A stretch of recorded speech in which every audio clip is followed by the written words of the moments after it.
China and India stand as the two burgeoning economies globally. Initially, back in 1988, their nominal GDPs were nearly equal, with China slightly leading in terms of purchasing power parity by 1990. Fast forward to 2023, and China's GDP has surged to 4.74 times that of India. Remarkably, China breached the $1 trillion milestone in 1998, a feat India accomplished 9 years later in 2007, based on exchange rates. Presently, in 2023, China ranks as the second-largest economy globally, while India holds the fifth position in nominal terms. Together, these nations account for over half of Asia's GDP. Here's the pivotal question. How did China manage to outpace India, expanding its economy nearly sixfold in terms of GDP? There exist three fundamental factors driving this substantial economic disparity between the two nations, which we'll delve into shortly. But before unveiling these factors, we kindly encourage you to subscribe to our channel, as your support means the world to us. Factor number 1. Labor force. India is the most populated country globally, but its workforce falls behind China's. The key is the labor force participation rate, or LFPR. India's LFPR is not only lower than the global average, but also significantly behind China's. In 2021, 75.8% of China's working-age population was part of its labor force, whether employed or looking for work. In contrast, only 51.3% of India's working-age population participated in the labor force. This disparity is mainly due to the significant difference in female labor force participation rates between the two countries. Female employment in India is much lower than in China, with women constituting only 24.6% of India's workforce compared to 70.8% in China. This rate is even lower than in poorer economies like Pakistan at 26% and Bangladesh at 40%. Other developing nations in the region with smaller economies have higher female labor force participation rates, with more than 50% of women in countries like Indonesia, Malaysia, Laos, Thailand, and Vietnam being part of the workforce. While India's working-age population is comparable in size to China's, its labor force is much smaller, mainly due to lower rates of female labor force participation. When will India surpass China's labor force? Not anytime soon. Estimates from the International Economic Association suggest it will take another 27 years for India to achieve that. It's projected that India will have more people in the labor force than China by 2051. India not only faces challenges with its low labor force participation, but also with the productivity of its workforce. India's average human capital levels, which determine workforce productivity based on education and health outcomes, lag behind China and most regional peers. For instance, India's literacy rate in 2018 was 74%, trailing China by 97%. Despite not being alarming, India's education quality remains weak. This situation represents a missed opportunity for India.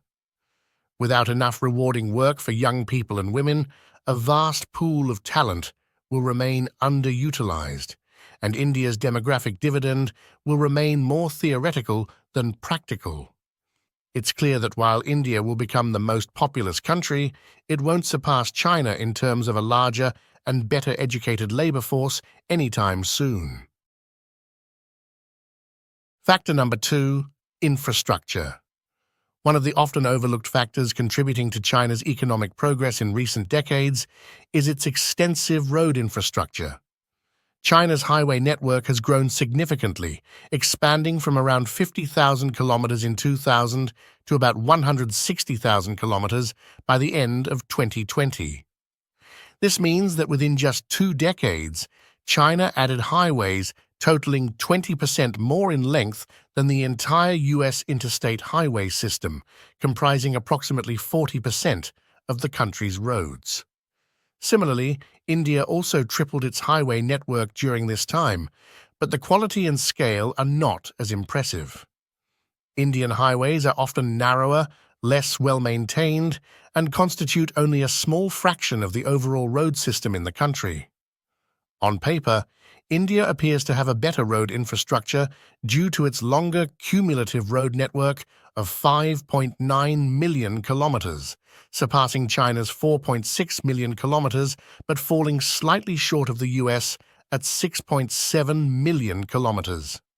India also boasts a higher density of roads per square kilometer of land compared to the US and China. However, this is partly because both the US and China are geographically larger than India. Despite these numbers, the quality of India's roads is notably poor. Only 3% are national highways, and 75% are only two-lane highways. Road congestion is common, maintenance is underfunded, and 40% of roads are still unpaved, with more than 30% of villages lacking access to all-weather roads. Various reasons, including funding constraints and project management issues, have been cited for India's insufficient investment in roads. Nonetheless, investing in road infrastructure can lead to rapid economic growth by creating jobs, boosting incomes, and increasing overall demand in an economy like India's, which has a surplus of labor and relatively low incomes. Moreover, improved roads enhance productivity by facilitating easier commuting, efficient supply chains, and streamlined transportation of goods to markets. Reduced transport costs, increased reliability in logistics, and minimized inventory storage needs are additional benefits of well-developed road networks. Despite India's current road infrastructure challenges, improvements over the past 2 decades have already contributed to increased productivity for businesses, highlighting the potential for further economic gains through enhanced road development. Factor number 3. Politics. It's widely acknowledged that both China and India have experienced remarkable progress in recent decades, but China's growth has been particularly astonishing. What accounts for this significant disparity? A key factor lies in the divergent political landscapes of the two nations. China is governed by the Chinese Communist Party with relatively few impediments.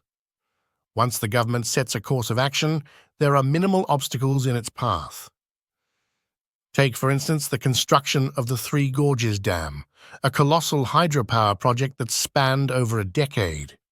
Despite displacing more than 1.2 million people, this endeavor now supplies affordable, clean energy to 10 provinces and municipalities, facilitates river transportation, and slashes tens of millions of tons of polluting emissions annually. Despite the project's substantial social and environmental costs, it has bolstered China's clean energy reserves and generated thousands of jobs in the country's interior. The authoritarian political structure of China proves advantageous for executing massive development initiatives on such a scale. In contrast, India's political landscape is characterized by a multitude of regional parliaments and a federal parliament with numerous assemblies. While this system is inclusive, it presents challenges for swift development. Decision-making processes can languish for years. For instance, it took the Indian Parliament 16 years to pass a tax reform bill. India's political dynamics hinder investment in infrastructure. Studies indicate that insufficient infrastructure spending diminishes India's annual GDP growth by 2%. Essential physical infrastructure such as electricity, railways, roads, ports, and airports has not kept pace with the country's economic expansion. India's underinvestment in these critical projects has hampered its economic progress relative to China. China's centralized political system, unafraid of accruing debt to develop infrastructure, has played a pivotal role in propelling its economic advancement beyond that of India. And these are the three fundamental reasons why China's economy has taken off faster than India's. Despite India having a larger population than China, its labor force participation rate significantly trails that of China. And since China initiated its reforms in the 1970s, it has emerged as a global leader in infrastructure investment. Moreover, political factors have propelled China forward, while India has experienced slower growth. What are your thoughts on these points as discussed in our video? Feel free to share your opinions and leave comments below. If you enjoyed the content, please like the video to show your support. Don't forget to subscribe to our channel for more engaging videos like this one in the future.